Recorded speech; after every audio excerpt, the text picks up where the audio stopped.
Hi everybody, welcome back to Grow Your Faith. I'm J Trent, and I'm so excited that you joined us for part 3 of our blog series on faith. Now in parts 1 and 2 we talked about what is faith and how do you refocus your faith. Today we're going to look at why faith is so important. In fact, I would say not only is it important, but it's essential to our Christian walk, and I'm going to show you why. Go with me first to Hebrews 11 verse 6. It says, "But without faith it is impossible to please him. For he who comes to God must believe that he is, and that he is a rewarder of those who diligently seek him." Now, if you have a Bible, I highly encourage you to underline that. It is impossible to please God without faith. Those are some very strong words, but I'm going to show you why that is, and we're going to continue talking about why faith matters and what faith is, and how we can grow in our faith. So today we're going to talk about the question that's probably on your mind of, how do I know if I'm operating out of faith? I'm a Christian, I go to church, maybe I serve in ministry, I try to be nice to people. Isn't that faith? But I'm going to show you that you can strive, you can work hard, you can be kinder, nicer, serve better, serve longer, go to church 7 days a week. None of those things please God. You can only please God through faith. And it's easy to buy into the lie that you're operating from faith when you're really operating from your flesh. So we're going to ask ourselves 2 questions to figure out whether you're operating from a place of faith or you're operating from your flesh. The first question you're going to ask yourself today is, whose strength am I doing it out of? Whose strength am I operating in? So think about the things that you're doing in your life and ask yourself, are you depending solely on God? Is it something that's beyond you? Or is it something that you can do with your eyes closed, that you're just naturally good at and you're doing it and it just feels great? With God, you should be doing things that are causing you some discomfort. If you're totally comfortable in everything in your life, you're probably not operating from a place of faith. Many of you are familiar with the story of David and Goliath. If you're not, that's okay. You can read 1 Samuel 17 to learn more about it. David was operating from a place of faith. He was small in stature. He had no great feats and strengths. He was not the best and the brightest. There was nothing in the natural that set him apart, but God had called and anointed him and set him apart.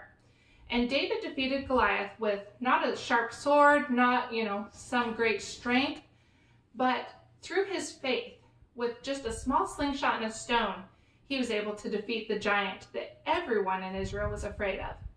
And he did it not because when he stepped up to face the giant, he believed that he could do it and he was great enough and powerful enough, but he trusted God fully, and he knew that when he took that step of faith to say, I will stand against the giant, God would be faithful to meet that need. That's what faith looks like. Just make sure that you're operating in God's strength. Even if we're doing ministry or we're doing what we know God has called us to do, we can run the risk of beginning to do things in our own strength. Sometimes we start out in faith and we start out going, but somewhere along the way, we stop taking risks, we stop listening to the Lord, or we just get in a routine and we go about our days and we do things that we think we should be doing instead of doing it from God's strength. There was a time in our lives, my husband and I, shortly after we got saved, we were thrust right into ministry really from the beginning. And we were running full force and we were serving in ministry leadership, going to church 6-7 days a week, discipling people in our home, running small groups, doing so many different things. And we ran hard at that for almost 7 years without stopping, without taking a break. We just go, went. And in 2013, the Lord told us to take a sabbatical. Now, this was a really hard decision. It was something, we were serving in a ministry, we were overseeing a young adults group, we were doing a lot of things. And sabbaticals weren't something that were talked about. We had never heard someone say, hey, I'm going to take a sabbatical, or, you should really take a sabbatical and stay healthy, or, that just wasn't something that we were familiar with. So this was something that just God began to speak to us. And so we approached our pastors and we shared with them that we felt like we needed to step down, that the Lord was telling us to take a sabbatical. And unfortunately, it wasn't very well received. But we knew that that was what the Lord was calling us to do. And I'll talk in a minute about the fear of man versus the fear of the Lord. But in that moment, we chose the fear of the Lord. And we stepped down from ministry and we took a season to just pray and refocus.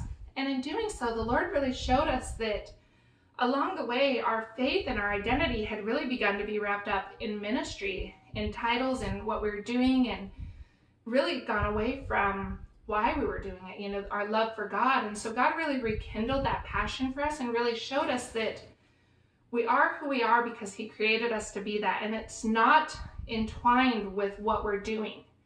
And that's really important for maybe some of you to know today, that it doesn't matter what you're doing. God loves you, like we talked about last time. He loves you. He created you. He has purpose for you. And you don't need anything else but his love to carry you through.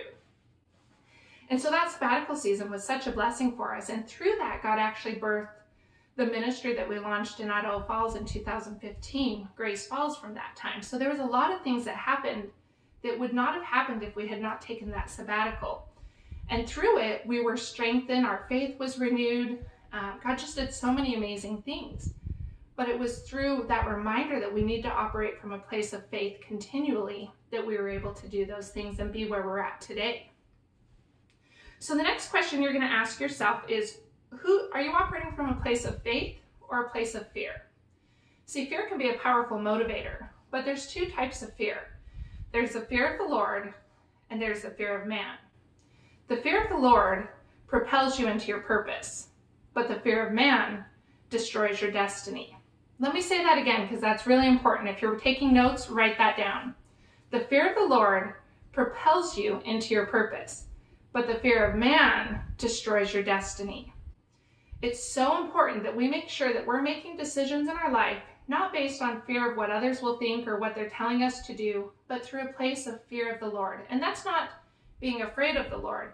That's being in reverential awe of him, of recognizing that he is a great big God. He knows everything.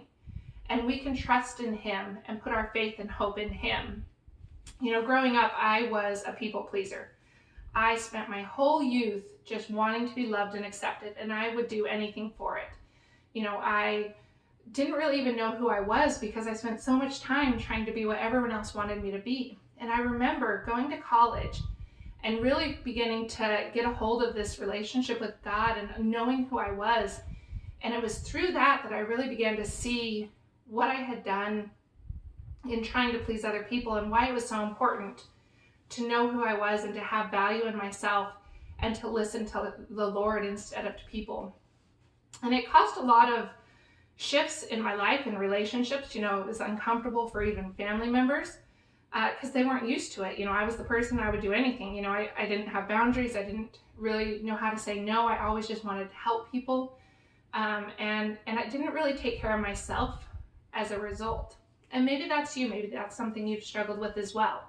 I just want to encourage you that it's not easy all at once, but the more you do it, the easier it becomes. And the fear of the Lord is what's going to really help you with that. So go with me if you will. We're going to go to Proverbs, and we're going to go to verse 26 out of chapter 14, and we're going to read 27 too. In the fear of the Lord there is strong confidence, and in his children will have refuge. The fear of the Lord is a fountain of life, that one may avoid the snares of death. So the fear of the Lord is a fountain of life. It's going to lead and guide you in everything that you need to do. Now go with me, we're going to look at what the fear of man brings to our life. And that's found in Proverbs 29, verse 25. The fear of man brings a snare. So remember, we just talked about the snare of death. The fear of man is what brings that into our life. But he who trusts in the Lord will be exalted. So again, trusting in the Lord, putting your faith in him, will cause you to be exalted. It will prevent you from being pulled back into that trap of death. It will renew everything in your life. I want to encourage you that as you're doing this thing of life and when you begin to operate out of faith, it causes other people to be uncomfortable. I've been someone, a gift of faith is something that God has blessed me with.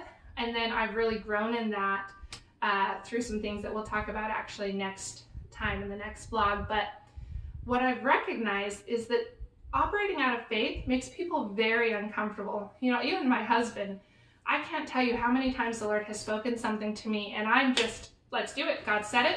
I don't care how it's going to work. We're just going to go and we're going to trust God. And my husband, he's a little bit more practical in some of these things, and he gets uncomfortable. And it's funny because if you know us, he's more of the laid back, go anywhere, do anything, no plans. And I, when he met me, was very much, I'm organized, I like to plan, I like to know start to finish, I'm very practical, and these things. And so as we've grown in this walk, we've been together now for 14 years, and especially probably in the last 6 or 7, that's really shifted. And I can't tell you how many times he's been uncomfortable because I'm ready to operate from a place of faith, and it really stretches him. So today I want you to take time and examine your heart and life. Ask yourself if there's any areas where you've been operating out of your flesh instead of out of faith, and ask the Lord to help you reprioritize, refocus, and really make sure that you're listening for what the Lord wants you to be doing. Make sure that you're not operating from a place of fearing man, but that you're making sure that you're operating from a place of fearing the Lord. And then ask yourself, what has God been stirring in you? What is something that you feel like he's been speaking to you about, or a dream that you've had that has not yet been realized? And take that to the Lord and ask him what he wants you to do, how you can begin to step out in faith today and start taking at least one small step in that right direction. So thank you so much for joining me. In our next vlog, we're going to talk about that miracle grow, what that one key missing ingredient to your faith is that's going to accelerate you forward in your purpose. Thank you so much for joining me. Please help me by liking and sharing this video on social media. And until next time, let's grow together. God bless and have a wonderful day.